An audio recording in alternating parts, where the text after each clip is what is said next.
हरिओम. मी विनय ब्रीत भांडूप पश्चिम उपासना केंद्र. मी इथे तुम्हाला माझ्या भाच्याचा अनुभव सांगते. सुधीर बने त्याचं नाव. 2006 सालचा अनुभव आहे.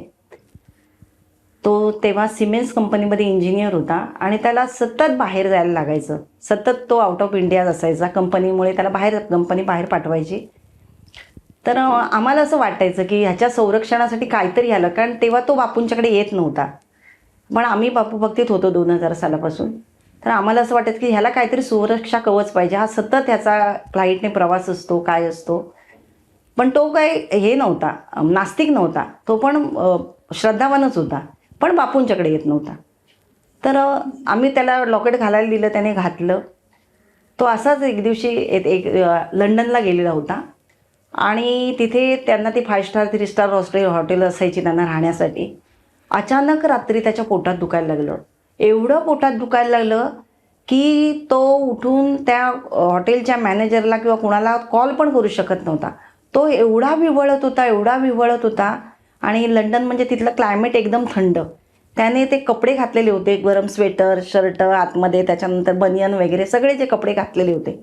आणि तो एवढा गडबडा लोळत होता पलंगावर की त्याला काय करावं. आई बाबा सगळे देव आठवले आणि शेवटी लास्टला एकदम बोला, बापू म्हणून त्याने मोठ्याने असा आवाज केला. आणि तो आडवा जो पलंगावर राहिला त्याला भीती नाही वाटली. पूर्ण असा निळाशार प्रकाश त्याला दिसायला लागला आणि एकदम असं त्याला असं वाटलंय, बाळा म्हणून आवाज ऐकले, बाळ शांत हो.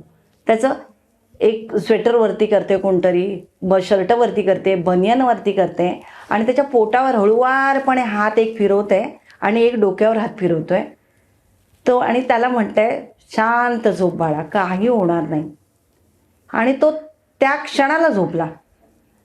सकाळी जेव्हा तो उठला तेव्हा एकदम शांत. त्याला ते सगळं आठवलं आणि सकाळी उठला, त्याची डोअरबेल वाजली म्हणून तो बाहेर गेला. तर त्याचं लॉकेट होतं ते आतमध्ये होतं.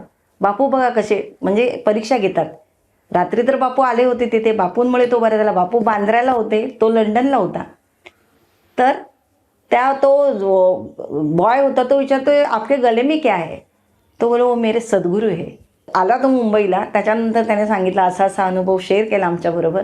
म्हणाला, तो आवाज आणि तो स्पर्श मी आयुष्यात विसरणार नाही. आणि आज तो एवढा बापू भक्ती तिकडे असतो, तो दुबईला एवढा बापू भक्तीमध्ये तल्लीन आहे. सर्व गोष्टी जे बापू सांगतात ते, सच्चिदानंद उत्सव सगळे जे आहे पादुका पूजन सर्व तो तिकडे करतो. आणि तो पण आज बापू आपल्या परिवारामध्ये आहे. बस अशीच बापू तुमची सर्वांवर कृपा राहू दे, हीच मोठ्या आणि बापूचरणी प्रार्थना. अंबज्ञ.